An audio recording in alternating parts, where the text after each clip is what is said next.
अरे अरे अरे, यहाँ कहाँ चले आ रहे हो भाई? वहाँ सीढ़ियों पे बैठो, भीख देने वाले उधर ही आते हैं। पंडित जी, भगवान आप अकेले का तो नहीं है ना?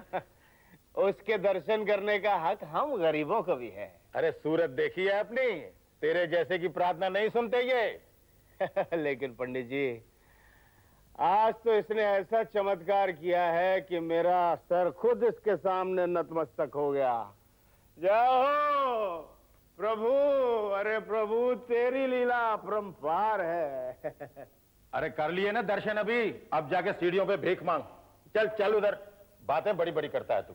शुक्र है पंडित जी, सरकार ने बातों और विचारों पर टैक्स नहीं लगाया है, नहीं तो प्रवचन देने पर सबसे ज्यादा टैक्स आप ही लोगों को देना पड़ता। अब तू सीधे तरीके से यहाँ से जाता है, मैं बुलाऊं किसी को? जाता हूँ। एक मिनट जरा इधर आइए। वो एक बात तो बताइए, अभी वो जो एक औरत आई थी जिसने लाल और पीले रंग की साड़ी पहनी थी और जिसके साथ लड़का था उसने हरे रंग की कमीज पहनी थी, वो लोग कौन है, कहाँ रहते? क्यों, अब भीख मांगना छोड़कर चोरी करने का इरादा है? वो एक भले घर की औरत थी, अपने बेटे के ब्याह का मुहूर्त निकलवाने आई थी। बेटे के ब्याह का मुहूर्त? क्या सोच रहा है, शादी ब्याह के घर में भीख मांगते मांगते हाथ भी साफ कर लेगा? क्या बात करते हैं पंडित जी, अपने ही घर में कभी कोई हाथ साफ करता है क्या? क्या मतलब?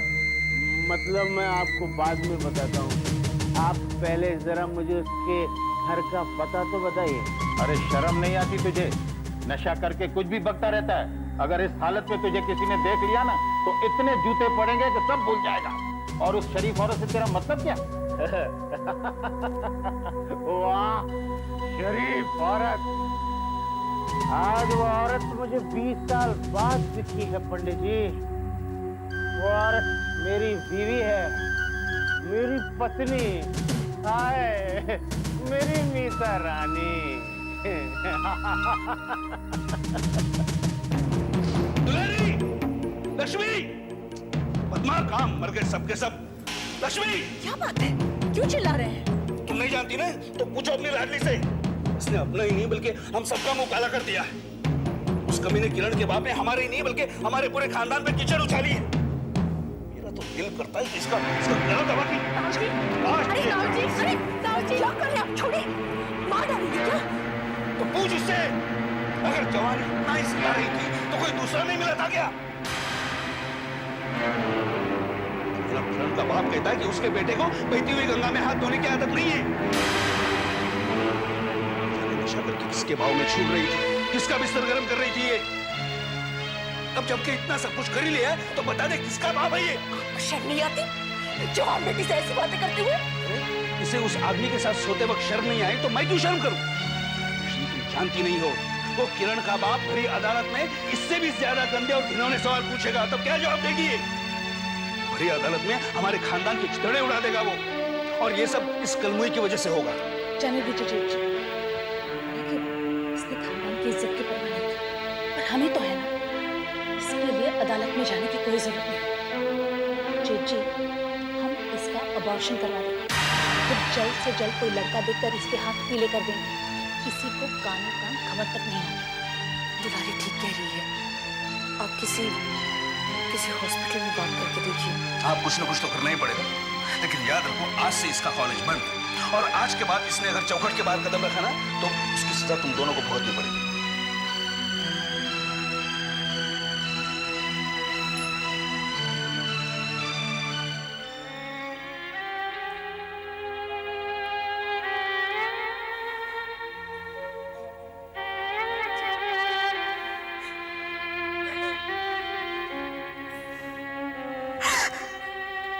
चिंता मत कर, सब ठीक हो जाएगा। नहीं नहीं, वो रमाकांत नहीं हो सकता। रमाकांत तो मर चुका है, फिर वो कैसे हो सकता है? नहीं मीता, रमाकांत जिंदा है, वो मरा नहीं। वो अभी भी तुम्हारे पीछे पड़ा हुआ है। मीता, तुमने जो इतनी मेहनत से अपना छोटा सा नशा बनाया है, देखना वो पल भर में उजड़ जाएगा। ये नहीं हो सकता। मैं अपना घर ही उजड़ने नहीं दूंगी। मैं ये नहीं होने दूंगी।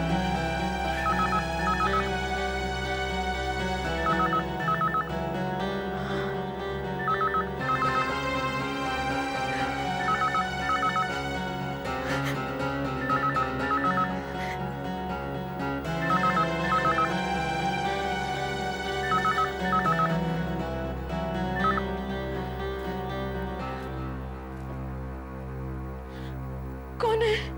बेटा, क्या बात है? बिना हेलो किए ही पूछ लिया कि कौन है? जनार्दन, तुम? किसी और के फोन का इंतजार था क्या? बेटा, खैरियत तो है ना? नहीं, हाँ हाँ, सब ठीक है। सच बताओ बेटा, क्या बात है? तुम्हारी तबीयत तो ठीक है ना? वो घर में अकेली हूं ना, बैठे बैठे पता नहीं कैसी कैसी बातें दिमाग में घूमती रहती है और मैं डर जाती हूँ। तुम भी बस। अरे 3 जवान बेटों की माँ होकर डरती हो, किस बात से? नहीं जनार्दन, मैं डर नहीं रही।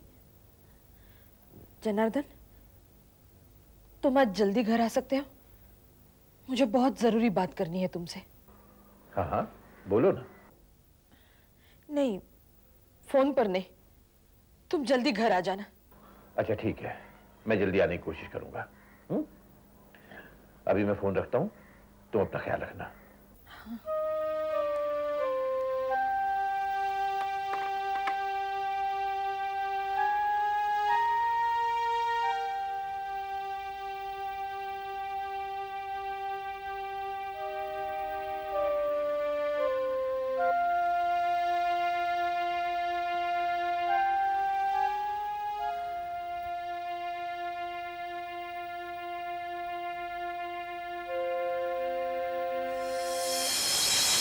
मीता, ये तुम क्या करने जा रही हो?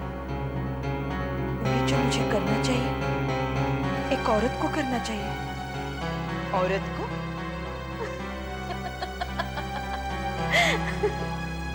और उस समय ये औरत कहाँ थी जब तुमने रमाकांत को? वो तो मेरी मजबूरी थी। और अब ये तुम्हारा डर है मीता, जो तुम जनार्दन को अपना रहस्य बताने जा रही हो। सोचो, क्या तुम ये सही कर रही हो? लेकिन मैं जनार्दन से कुछ भी छुपाना नहीं चाहती, मैं उनका विश्वास तोड़ना नहीं चाहती। तो क्या बताओगी जनार्दन को?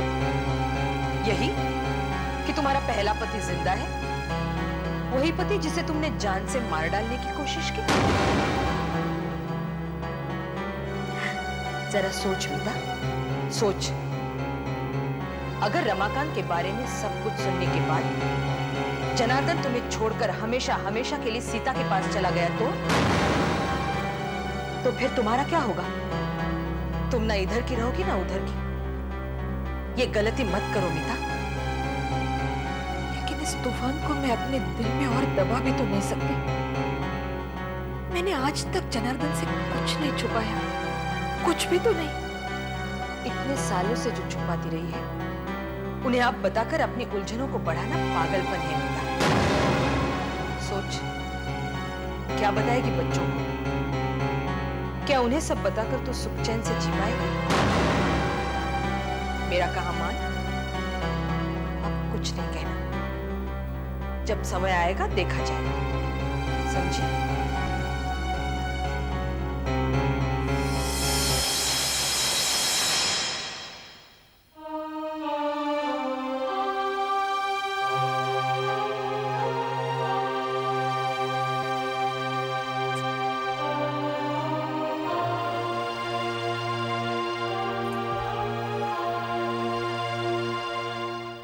लो भाई पूरब, एग्रीमेंट तैयार है, तुम साइन कर दो। क्या देख रहा है पूरब? इसमें वही सब बातें हैं जो हमने डिस्कस की थी। ये तो महज एक फॉर्मेलिटी है। हाँ, ये लो। मैं तो वैसे जी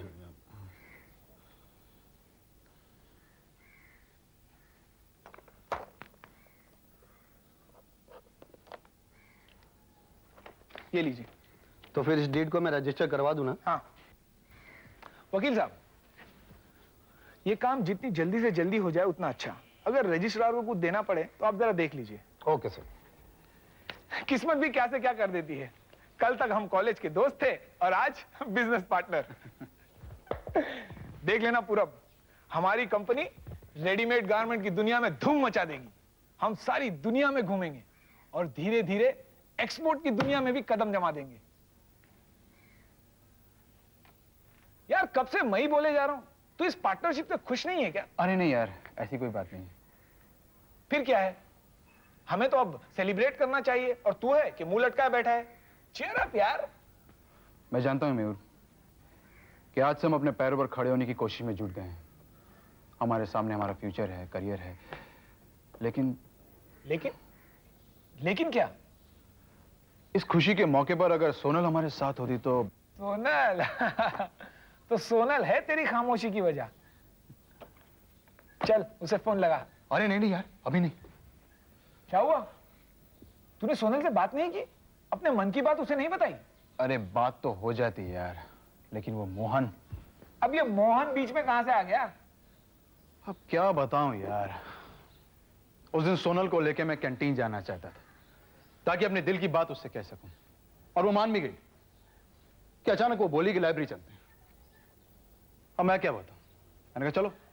अब इतने में कहां से उसको मोहन दिख गया और वो उसकी तरफ बढ़ गई और इस चक्कर में मुझे भूल गई। तो फिर दोबारा ट्राई करना था ना। पूरा इश्क में बहुत पापड़ बेलने पड़ते हैं। अरे यार, सोनल के लिए तो मैं कुछ भी कर सकता हूं, लेकिन मैं कुछ भी प्लान करूं उसके बीच में गंगा आ जाती है। आप तो गंगा खुद ही नहाए थे, किसी ने आपको फोर्स तो नहीं किया था। अरे डुबकी लगाने के मजे ले लिए, अब रोना क्या? शादी करके फिर डिवोर्स दे देना, आजकल सब चलता है यार। नहीं मयूर, गंगा से पीछा छुड़ाना इतना आसान नहीं। देख तब की तब सोचेंगे, और फिर सोनल कहाँ भागी जा रही है? डिवोर्स के बाद उसे प्रपोज कर देना, वो मना नहीं करेगी, क्योंकि तब तक ये हमारा बिजनेस हमें करोड़पति ना सही लेकिन लखपति जरूर बना देगा। और फिर आजकल की लड़कियां लड़कों को कम, उनकी जेबों को ज्यादा टटोलती हैं। तो यार आज खुशी का दिन है, चल सेलिब्रेट करते हैं, ड्रिंक लेते हैं। अरे नहीं, ड्रिंक नहीं यार, छोड़। देख तू आज के दिन इनकार नहीं कर सकता। आज अपनी बिजनेस पार्टनरशिप का पहला दिन है, आज तो हम सेलिब्रेट करेंगे। और अगर बिजनेस सक्सेसफुल हो गया ना तो आज सबको पार्टी देंगे।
Hello Janardan here. जनार्दन, मैं सीता बोल रही हूँ। क्या बात है? तुम्हारी आवाज तो ठीक है। तुम्हारी तबीयत तो ठीक है ना? लगता है मुझे दोबारा दिल का दौरा। मोहन कहाँ है? डॉक्टर बुलाए? मैंने मोहन को फोन किया था, लेकिन वो एक नहीं चाह रहा था, इसलिए मैंने हेलो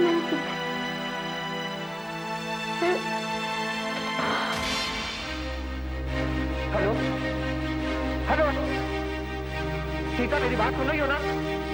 सीता